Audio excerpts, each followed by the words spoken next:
कहानी एक ऐसे इंसान की है जो भगवान में विश्वास नहीं करता था। वो मानता था कि भगवान सिर्फ हमारे मन की एक कल्पना भर है।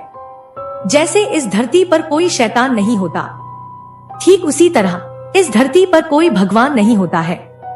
तब उसके कॉलेज के दोस्तों ने एक दिन उससे शर्त लगाई कि अगर वो साबित कर दे कि इस दुनिया में भगवान वाकई नहीं है तो वो भी उसकी तरह नास्तिक बन जाएंगे।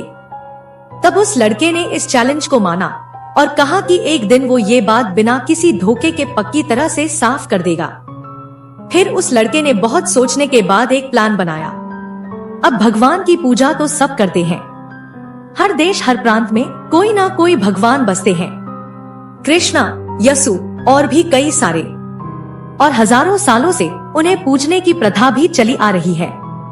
पर भगवान ने कभी इस धरती पर साक्षात आकर किसी को दर्शन नहीं दिए। बस वो सिर्फ अपनी तस्वीर या मूर्ति में ही बस कर रह गए। तो कैसा हो अगर वो भी एक ऐसे किसी इंसान की तस्वीर को पूजे जो कि एक खूनी दरिंदा था। इस तरीके से कई साल पूजने के बाद भी जब वो राक्षस वापस इस धरती पर नहीं आ सकेगा, तब वो इस बात को पूरी तरह से साबित कर देगा कि इस दुनिया में वाकई में कोई भगवान नहीं है। और ये सोचते हुए उसने एक ऐसे क्रिमिनल को चुना जिसके ऊपर हजारों लोगों को मारने का इल्जाम था।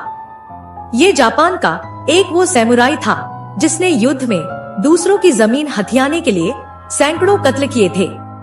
उसके इसी खूंखार पैतरे के चलते पुराने टाइम में जापान ने अपने कई पड़ोसी मुल्कों पर कब्जा जमाया था। तब उस लड़के ने इस जनरल के बारे में रिसर्च किया और उस दिन से वो उस सैमुराई जनरल की पूजा करने लगा। सालों बीते, फिर दशकों बीते। उसके दोस्त इन बातों को कब का भूल भी चुके थे, पर वो लड़का नियमित उस जनरल की पूजा किया करता था।